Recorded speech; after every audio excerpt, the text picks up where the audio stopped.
이 역대상 4장 9절과 10절에 있는 야베스의 기도, 이것은 대단히 한국교회에서 유명한 제목입니다. 근데 제가 이 설교를 제 목회하는 동안에 두 번인가 했던 것 같아요. 한 번은 교회에서, 한 번은 미국에 부흥회 갔을 때 거기에서, 그리고 이게 20 몇 년 만에 세 번째 하는 설교일 것 같습니다. 왜냐하면 그때 설교했던 것보다 지경이 넓어져서, 그러니까 영적인 안목이 조금 더 넓어지고 하나님이 주시는 깨달음이 또 새로운 게 있어서 이 말씀을 여러분에게 전하려고 이제 준비를 했던 거예요. 자, 야베스라고 하는 이름은 축복의 대명사로 알려져 있지만 사실 그 이름의 뜻은 슬픔입니다. 근데 어머니가 이 야베스를 낳을 때 다른 형제들보다 더 수고롭게 낳았다, 난산이었는지 아니면 아기를 낳고 보니까 아기가 문제가 있었는지 아니면 몸이 약해서 속을 새겼는지, 어쨌든 어머니가 아기를 낳고 이름을 슬픔이라고 지었단 말입니다. 옛날 이스라엘에서는 그 감정과 느낌을 그냥 이름에다 지어서 그냥 박제를 하는 거예요. 슬픔이라고 이름을 지었어요. 그래서 아마 매우 약하게 태어나서 아기를 보면서 아기가 살 수 있을까 해가지고서 아마 눈물을 흘렸는지도 모르겠죠. 그래서 우리도 예전에는 그 출생신고를 늦게 하는 이유가 이놈이 살지 죽을지 모르니까 완전하게 여물으면은 이제 하겠다 해가지고 부모님들이 출생신고를 좀 늦게 하는 바람에 나중에 나이 먹어서 맨날 싸우죠. 내가 출생신고가 늦게 돼서 그렇지 뭐 이러면서 그렇습니다. 그런데 이렇게 힘들게 태어나서 심지어 이름이 슬픔인 사람이 나중에는 유다 지파의 존귀한 자가 되었다고 이제 알려져 있습니다. 근데 사실 야베스는 유다 지파 사람이 아니거든요. 이방인이에요, 야베스가.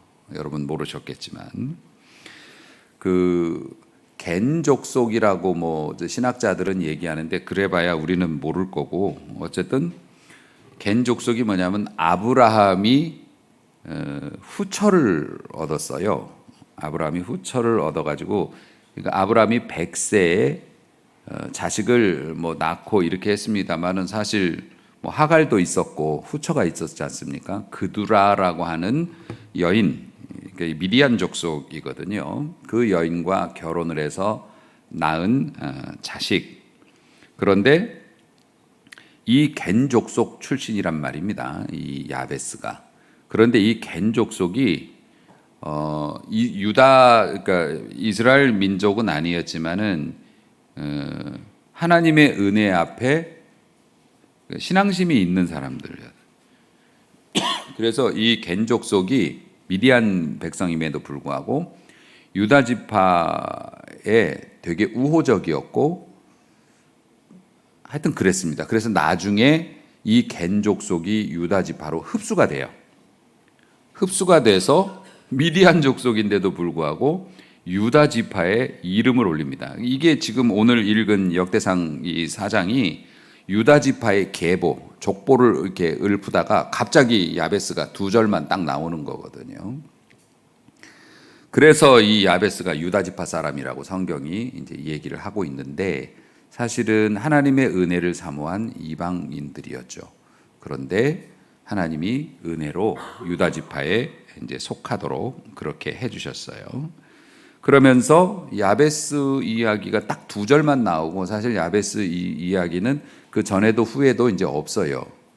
그런데 이 성경은 하나님의 감동으로 기록된 거라고 우리는 알고 있지 않습니까? 그렇기 때문에 성경에 그 이름이 기록되었고 이런 스토리가 짧지만 기록되었다는 건 하나님께서 의미 있고, 또 이것을 통해서 후대 사람들이 배울 것이 있다 해서 넣어주신 거 아니겠어요? 다 의미가 있으니까. 사실 하나님께서 야베스를 통해서 믿음의 이제 후대, 우리 같은 사람들에게 전하시고 싶은 메시지는 기도하고 응답이죠. 우리는 기도하고 하나님은 응답하신단 말입니다. 그러니까 기도를 우리가 어떻게 해야 되는지, 또 하나님이 어떤 기도를 들으시는지에 대한 굉장히 중요한 정보가 이 야베스의 이 짧은 2절 안에 들어 있다는 겁니다. 사실 야베스가 기도를 열심히 했다. 이것은 미루어 짐작하건대 야베스가 아마 스펙이 많이 모자랐을 것 같아요. 왜냐하면 어머니가 낳아서 슬퍼했다고 할 정도니까 웬만큼 못생겨가지고는 엄마가 슬퍼까지는 하지 않거든요. 뭐 그럴 수 있지 않습니까? 아니면 장애가 있다든가, 아니면은 너무 연약했다든가. 그러니까 핸디캡이 많은 거죠. 이 거친 세상에서 살기에는 자신의 부족함이 많아요. 그럼 어떻게 해요? 뭐 안 믿는 사람은 모르겠지만 우리 믿는 사람은 우리가 부족하고 연약하기 때문에 기도하는 거예요. 그런데 안 믿는 사람은 부족하고 연약하니까 세상을 원망하고 세상을 어지럽히려 하죠. 존재감을 나타내려고. 자, 그래서 우리가 뭔가 부족하면 좋은 방향으로 이것을 상쇄시키기 위해서 많은 노력을 하지 않습니까? 그것처럼 야베스는 기도라고 하는 방법을 선택했어요. 근데 야베스가 하나님 앞에 아뢰었다 이렇게 되는데, 구약에서 아뢰었다라는 단어의 의미는 엄청나게 열심히 기도했다는 뜻이 됩니다. 큰 소리로 부르짖다. 산에 가서 야호하죠. 그 야호를 작게 하는 사람은 없어요. 왜 그럴까요? 왜 크게 할까요? 그 소리가 건너편 산에 맞고 돌아오는 소리를 내가 들어야 되기 때문에, 그죠? 그러니까는 이게 돌아와서 들리려면 큰 소리로 해야 된다는 건 본인이 알고 있지 않습니까? 그러니까 있는 소리 없는 소리 다 끌어모아서 야호 하는 거예요. 그 내 돌아오는 소리 들으려고. 그러니까 똑같은 원리입니다. 기도할 때 우리가 큰 소리로 기도하거나 막 절규하듯이 기도하거나 부르짖거나 이러는 게 뭡니까? 물론 크게 기도한다고 해서 우주의 너머에 계신 하나님이 뭐 들으실 리는 만무하지만, 그래도 우리의 마음을 이렇게 쏟으면 하나님께서 응답해 주실까 봐 간곡하게 기도하는 거죠. 부르짖어 기도하는 거죠. 그래서 하나님께 아뢰었다. 뿐만 아니라 이게 미완료형이기 때문에 계속 기도했다는 뜻이 됩니다. 끝이 없이 계속 때만 되면 기도했다. 우리가 지난 말씀에서 일용할 양식을 이제 우리에게 달라고 기도하라라고 하신 주님의 뜻을 여러분들에게 전달 드렸는데 기억나시나요? 1년 전인가 그게. 주님께서 일용할 양식을 위해서 기도하라고 하신 것은 뭐라고요? 같은 기도라도 매일매일 하나님의 은혜가 필요하기 때문에, 그리고 우리에게 주어지는 일상이라 할지라도 그것은 하나님의 선물이기 때문에 그것을 잊지 않기 위해서 우리가 일용할 양식을 위해서 매일매일 기도하는 것처럼 하나님 앞에 저 1년 전에 기도해 놨어요. 아니, 그런 거 없다 이거예요. 오늘도 하나님 앞에 기도하고 아뢰고, 꼭 우리가 막 혈압을 올려가면서 그렇게 큰 목소리로 막 남들 기도도 못하게 막 난리를 치면서 기도하라. 뭐 급하면 그럴 수도 있겠지만 아뢰어라고 하는 것은 끊임없이 쉬지 않고, 다시 말해서 기도할 수 있는 상황이 되면 계속 그 제목 가지고 기도를 했다는 겁니다. 몇 번 기도했는데 안 들어주셔서 이제 안 해요. 그러지 말라는 겁니다. 하나님 앞에 막 혈압을 올릴 필요는 없지만 잊지 않고 약간은 좀 집요하게 기도할 필요가 있겠다. 야베스가 그렇게 기도했다는 겁니다. 사실 야베스가 장점이 많거나 돈이 많았으면 그런 기도가 필요 없겠죠. 절절한 기도가 필요 없었을 겁니다. 어쨌든 그는 그렇게 기도를 했는데, 기도 제목이 뭐냐면 복에 복을 더하사. 요게 키포인트예요. 오늘 말씀에 복에 복을 더하사. 우리는 막 듣기만 해도 너무 좋잖아요. 복, 더블이에요. 더블. 복에 복을 더하사. 그 편의점에서 뭐 하나 사면 하나 더 주잖아요. 그런 게 아니고요. 여러분, 그 복에 복을 더하사라는 게 뭐냐면 첫 번째 나온 복에서 복은 이미 자기가 복을 받았다고 고백하는 겁니다. 그리고 내가 받은 복 위에 하나님 더 얹어주세요라고 기도하는 거예요. 여러분, 이게 기도의 핵심입니다. 우리는 야베스의 기도를 보면 여러분 뭐라고 기도해야 되는 줄 아세요? 지경을 넓혀달라고, 내 영역을 넓혀달라고 기도해야 돼요. 야베스 보세요. 그렇게 기도해가지고 받았잖아요. 우리는 이제 그렇게 설교를 한단 말입니다. 저도 우리가 뭐 아파트 평수를 넓혀달라고 기도하기보다는 우리의 믿음의 영토를 넓혀달라고 기도해라. 저는 이제 그렇게 설교를 했는데 훌륭하잖아요. 그렇게 설교를 했는데 오늘 하나님이 저에게 주신 감동은 복에 복을 더하사였다는 거죠. 기도자는 하나님 앞에 구할 때, 그래서 우리가 기도를 할 때 이게 규정이 있거든요. 개신교 교회에서도 기도하는 법 이렇게 할 때 맨 처음에 하나님 앞에 감사, 그 다음에 회개, 그 다음에 하나님 앞에 용건, 그리고 예수님의 이름으로, 이런 식으로 이제 순서가 있단 말입니다. 야베스는 자기가 복을 받은 자라고 생각을 해요. 하나님 앞에 복을 받았는데요. 그런데 하나님, 이게 또 필요합니다라고 기도했다는 겁니다. 그러니까 우리가 성경이 일관되게 가르쳐주고 있는 진리가 뭐냐면, 너희가 이 세상에 존재하는 것 자체가 복이다 라고 가르쳐주고 계십니다. 여러분이 이 우주가 얼마나 광대한지는 따로 설명드리지 않습니다. 이 우주에서 가장 작은 점 하나도 못한 이 지구가 얼마나 완벽하고 아름답게 창조되고 운영되어지고 있는지도 과학에 관심이 있는 사람은, 그래서 기초과학을 연구하는 사람은 다 크리스찬이 된다지 않습니까? 이거는 신의 섭리가 아니고서는 이 우리 지구에서 이런 일이 있을 수 없다. 이 지구가 정확한 위치, 태양과의 거리, 각도, 또 순환, 이런 것들, 그 속에서 사람 하나가 이 땅에 태어나는 게 얼마나 어렵습니까? 아시죠? 어른들은 아실 거예요. 사람 한 생명이 엄마의 뱃속에서 잉태되어져 만들어지는 것이 쉬운 일이 아니고, 그 사람이 건강하게 여러분들이 이렇게 예쁜 모습으로 성장하는 것도 정말 신기한 일이고, 그리고 좋은 사람을 만나서 가정을 이루거나, 또 혹은 내가 한 어떤 일들이 다른 사람에게 인정받아서 그 대가로 돈을 벌 수 있거나, 그렇지 않습니까? 어느 회사에 취직을 하거나, 그런 일들이 보통 일이 아닌데, 그런 사람들 속에서 또한 희귀하게 하나님과 예수 그리스도를 알고 이렇게 경건하게 정한 시간에 함께 예배드리는 사람이 되었다. 이런 거는 하나님께서 우리에게 주신 진짜 엄청난 복이라는 거죠. 그런데 우리가 그러한 것을 잘 이해하지 못하면, 이제 우리는 아이들 다, 저희도 아이들이 다 커서 이제 아이라고 부르면 안 되지만, 어린 친구들 마트에서 막 떼쓰고 엄마 아빠하고 막 한바탕 그 전쟁을 치를 때 보면 품에 비싼 장난감을 가지고 있어요. 근데 애가 막 울어. 왜 우냐 하고 보면은 그 500원 넣고 하는 뽑기를 못하게 했다는 거예요. 제가 10만 원짜리 장난감 오늘 받았거든요. 근데 뽑기 못하게 했다고 막 그래요. 이미 받은 장난감이 너무 소중한데 그거의 기쁨은 금방 사라지고, 지금 뽑기 하고 싶은데, 네, 저 하고 싶은데 못하게 했다고.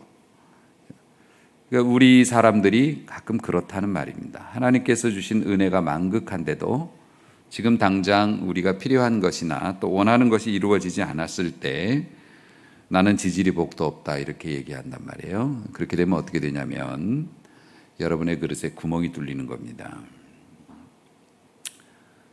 네, 또 이 멘트 한번 또 합니다. 인천 앞바다가 사이다가 됐어도 곱부가 없으면 못 마신다. 옛날에 누가 그랬죠? 약장수가 그랬나? 엿장수가 그랬나? 항상 그랬어요. 엄청나게 심오한 철학이 들어 있습니다. 당시에는 사이다가 최고로 맛있는 거였어요. 코카콜라 이전에는 사이다, 단물, 톡 쏘는 단물, 너무 귀한 건데, 인천 앞바다가 그 사이다 물로 변했어도 네가 컵이 없으면 이거 어떻게 마시겠느냐, 이 얘기잖아요. 하나님의 축복이 인천 앞바다 사이다보다도 더 많이 있으신데 내가 그것을 받을 수가 없어요. 폭포 비처럼 쏟아지는 이거를 맨손으로 잡아봐야 얼마나 잡겠어요. 이거 세수대야 가지고 가서 받는 사람하고 드럼통 가지고 가서 받는 사람하고 또 통은 큰데 뚜껑 덮어놓은 사람하고 다 다르겠죠. 그러니까 이게 하나님 앞에 이렇게 우리가 기도할 때 하나님 내게 복을 주신 거에 대해서 너무 감사하고 절감하고 있습니다. 그럴 때 어떻게 됩니까? 우리의 이게 지경이 영토가 넓어지는 거예요. 하나님의 복 받을 그릇이 점점 크게 준비되어지는 거죠. 하나님의 축복은 걱정하지 마십시오. 하나님의 축복은 끝없이 쏟아집니다. 우리가 그것을 믿음의 그릇과 특히 언어에서 믿음이 많이 쉽게 나오니까요. 그런 걸로 하면 일단 좋은 그릇을 준비하게 되는 거죠. 야베스가 그렇게 기도했다는 겁니다. 내게 복에 있는 복에다가 복을 더하사. 여러분도 그렇게 기도할 수 있기를 축복합니다. 그리고 나의 그 영토를 지역을 넓혀달라. 옛날엔 지경이라고 그랬어요. 그러니까 지역의 경계를 지경이라고 하지 않습니까? 그러니까 영토를 넓혀달라고 그렇게 얘기한 것이 우리는 그런 얘기만 들으면 그냥 바로 초기 발동해가지고 땅을 생각합니다. 부동산을 생각을 하는데 사실 이 사람이 지경을 넓혀달라고 그런 게 뭐였냐면 인간의 한계를 극복하게 해달라고. 내가 할 수 있는 일의 범위가 더 넓어지게 해달라고 기도한 것이었어요. 그냥 결론부터 말씀을 드리면. 그래서 사람은 한계가 있기 때문에 자신의 한계보다 더 큰 일이 벌어지면 주저앉죠. 포기하죠. 근데 사실 방법이 없는 것은 아닌데 자기 스스로 한계를 정하기도 하고 뭐 그래가지고서 그렇게 됩니다. 그런데 사실 한계를 극복하게 되면 얻을 수 있는 것들은 엄청나게 커지게 되죠. 훨씬 더 많은 것을 보게 되고 발견하게 되니까요. 그래서 우리 육상 선수들 보면은 뭐 100m 달리기 할 때 보면 한계가 있지 않습니까? 근데 그 한계를 많이 극복할 필요도 없어요. 정말 0. 몇 초만 단축시켜도 부귀와 영화를 누립니다. 그러니까 한계라는 게 그렇다는 거죠. 야베스가 기도한 것이 바로 그거였어요. 하나님, 내가 하나님 앞에 구합니다. 주님이 주신 복으로 오늘까지 살았지만 제가 하나님께 또 한 가지의 복을 구하는데 제가 저의 한계, 제가 알고 있고 사람들이 알고 있는 그 한계를 넘어서는 사람이 되게 해 주옵소서. 이렇게 기도를 했다는 겁니다. 그러니까 여러분 기도하실 때 하나님, 내가 이전에 못하던 일을 할 수 있는 사람이 되게 해 주옵소서. 하나님께서 되게 좋아하시는 기도 제목입니다. 물론 그렇게 해서 내가 남의 높은 담을 넘어서 물건을 훔치겠나이다 이러면 이제 곤란한데 이전에 넘을 수 없었던 담을 넘게 해주옵소서. 뭐 그러면 안 되는데 하나님의 영광을 위해서 내가 정말 쓰임 받고 싶습니다. 더 넓은 영역에서 여러분이 그렇게 기도하시면 하나님이 굉장히 기뻐하시죠. 그리고 야베스는 계속 기도하죠. 하나님, 주의 손으로 나를 도우사. 그러니까 사람의 도움 말고 주님이 나를 도와달라고 얘기하고 있고, 내게 환난을 벗어나 근심이 없게 하옵소서. 이것도 우리 되게 좋아하는 기도 제목이잖아요. 하나님, 환난을 벗어나 근심이 없게 하옵소서. 그런데 이보다 더 중요한 건 주의 손으로 나를 도우사. 여러분이 기도하실 때 이 짧은 이 기도문 속에 이런 귀한 진리가 있단 말입니다.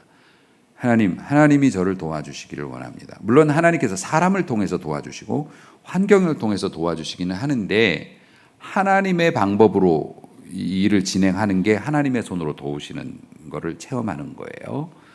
그러니까 도움이 된다면 뭐 아무거나 막 다 갖다가 붙잡는 게 아니라 하나님이 원하시는 방식, 하나님의 뜻과 이게 합당한가, 정상적이고 다시 말해서 윤리적이고 법의 테두리 안에 있고 뭐 그런 것인가, 좀 돌아가더라도 나는 그렇게 경건한 사람으로서 부끄럽지 않는 경제활동을 하지 말라는 게 아니라 부끄럽지 않은 삶을 살기 위해서 좀 더 힘들어도 난 그렇게 하겠습니다. 이게 주의 손으로 나를 도우사 하는 사람의 모습이에요.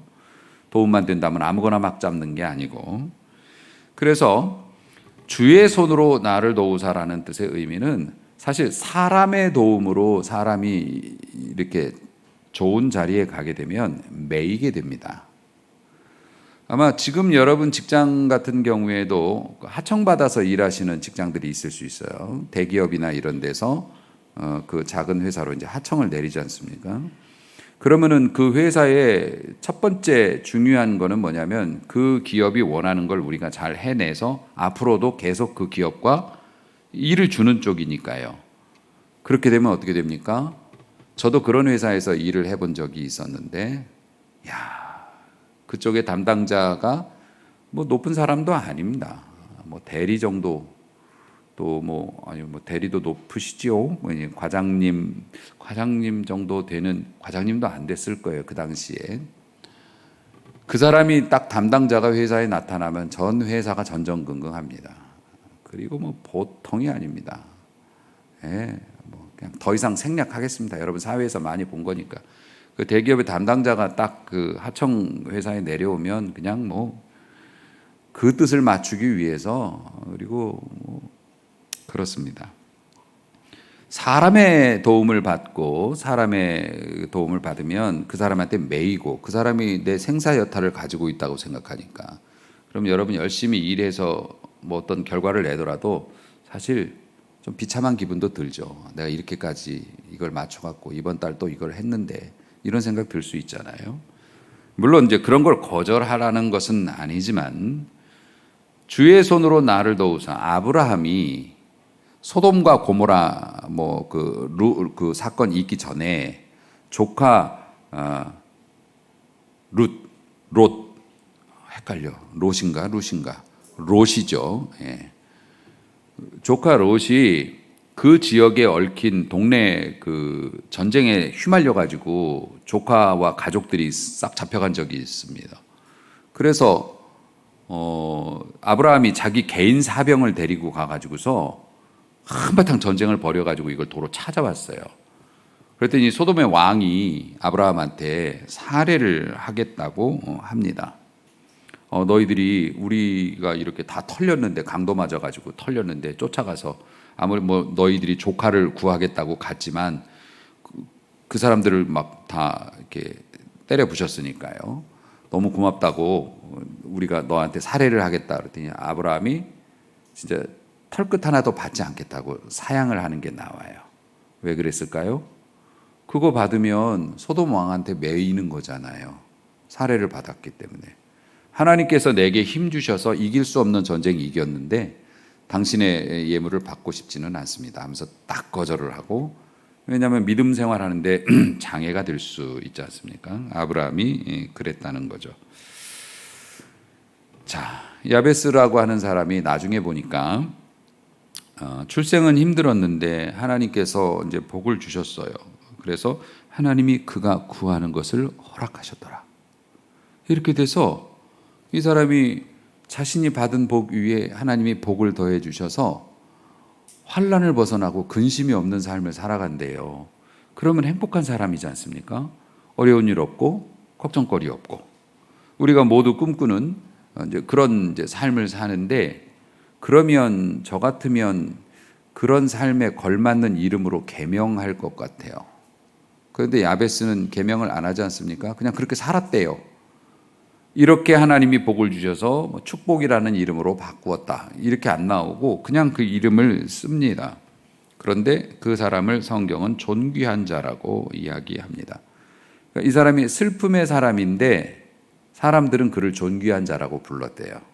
귀한 분이라고 불렀다는 겁니다.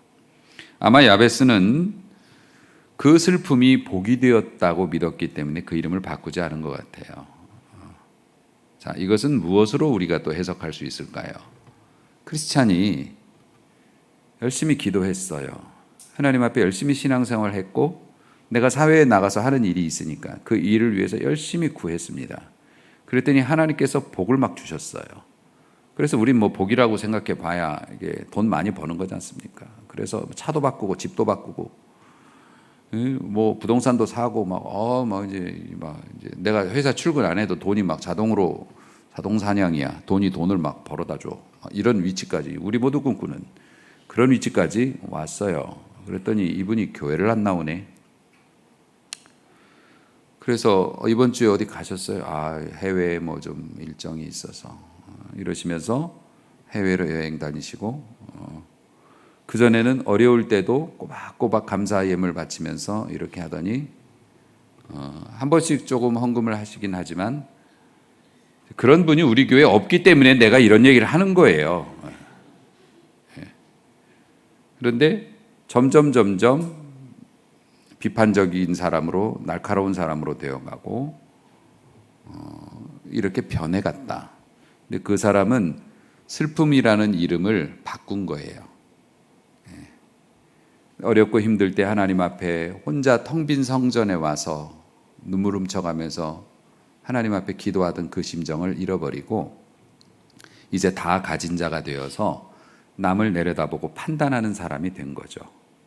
그거 이름 바꾼 거예요. 야베스는 그렇게 변질되지 않았다라는 의미를 또 가지고 있기도 합니다. 존귀한 사람이 되었음에도 불구하고 그는 슬픔의 사람이라는 이름을 버리지 않았다. 그래서 왜 그랬을까? 그 슬픔이 자기에게 복을 주었기 때문에, 슬펐기 때문에 기도했고, 하나님 앞에 감사한 마음으로 기도해서 하나님이 들어주셨고, 그래서 내가 예전을 잊지 않고, 우리는 흔히 첫사랑이라고 말하는데 그렇게 살겠노라고. 그래서 그가 존귀한 자로 성경에 인정받아서 기록으로 남을 정도로 그런 삶을 살았다. 사랑하는 성도 여러분, 역경과 슬픔을 기도로 극복해서 하나님의 복을 받고, 사실 어려울 때보다 넉넉할 때 신앙생활 하기가 더 어렵죠. 그것마저도 하나님 앞에 잘 극복해서 존귀한 자로 이름을 남긴 야베스처럼 어려우면 기도하세요. 여러분, 왜 아프고 힘든데 기도도 안 합니까? 불평하는 시간에 기도하세요. 그냥 싫어도 감사하다고 말하세요. 몇 번 그렇게 하시면 실제로 감사하다고 얘기하면서 감사해요, 감사해. 그러면서 여러분 혼자 이렇게 중얼중얼거리고 눈 감고 앉아 계셔 보세요. 5분이 지나면 졸립든지 아니면 하긴 이게 참 감사하긴 하지. 내가 이 나이 먹도록 모진병 안 걸리고 살아왔던 게 감사하긴 하지. 에이 그래도 지금 부도나게 생겼는데 그래도 감사해요. 또 기도하다 보면, 그러고 앉아있다 보면 기도도 아니죠. 그냥 감사해요. 그러다 보면 맞아. 우리 자식들 그냥 사방팔방으로 돌아다니고 젊어가지고 철없이 행동하는데도 다치지 않고 또 이렇게 건강한 모습으로 잘 지내는 거 보면 또 감사하지. 이러다 보면 감사가 물들어요. 감사가 물들면 참 감사한데 제게 복을 한 번 더 주셔서 이 어려운 환난을 벗어나고 근심이 없이 하나님의 일을 하면서 주의 손으로 나를 도와주셔서 내가 주의 백성으로 한 번 복받아 보기 원합니다. 이런 기도가 나온단 말입니다. 그러니 사랑하는 성도 여러분, 어려울 때 일용할 양식을 위해서 기도하라 하신 주님의 음성을 듣고 기도 시작하시고, 기도할 때는 감사하다고 먼저 기도하시고, 하나님이 주시는 은혜 가운데 여러분에게 구할 것을 마땅히 감사함으로 아뢰면 모든 것에 뛰어난 하나님께서 여러분에게 평강을 허락해 주실 줄로 믿습니다. 그게 물질이 되었던, 병고침이 되었던, 환경이 되었건 여러분에게 환난을 벗어나고 근심이 없는 삶을 실제로 살게 도와주실 줄로 믿습니다. 야베스처럼 기도하고 야베스처럼 복을 받는 우리 모두가 될 수 있기를 주의 이름으로 축복합니다. 기도합니다.